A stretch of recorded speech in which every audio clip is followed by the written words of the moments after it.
تمنا مدتوں سے ہے جمال مصطفیٰ دیکھو۔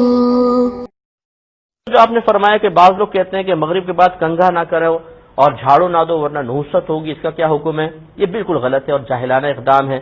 بعض لوگ کہتے ہیں جی مغرب کے بعد جھاڑو دیں گے تو تنگ دستی آئے گی، یہ بالکل غلط مسئلہ ہے، ایسی کوئی روایت موجود نہیں ہے اور کوئی تنگ دستی کے اسباب میں سے یہ نہیں ہے۔ جھاڑو دینا صفائی کا کام ہے اور ہمارے نبی کریم صلی اللہ علیہ وسلم نے صفائی کو نصف ایمان قرار دیا ہے۔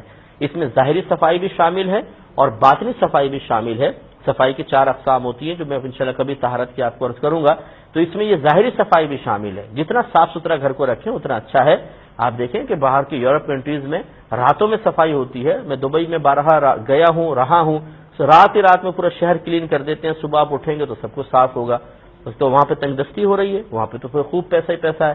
تو اس لیے اس قسم کی باتیں جو لوگوں کے اندر ضعف ایمانی کا سبب بنے، ان کی قوت ایمانی کمزور ہو جائے، وہ اللہ تبارک و تعالیٰ کو مؤثر حقیقی یا فاعل حقیقی سمجھنا چھوڑ دیں، جھاڑو کو باکمال سمجھنا شروع کر دیں، اس طرح کی چیزیں عام نہ کی جائیں تو بہت ہی بہتر ہے۔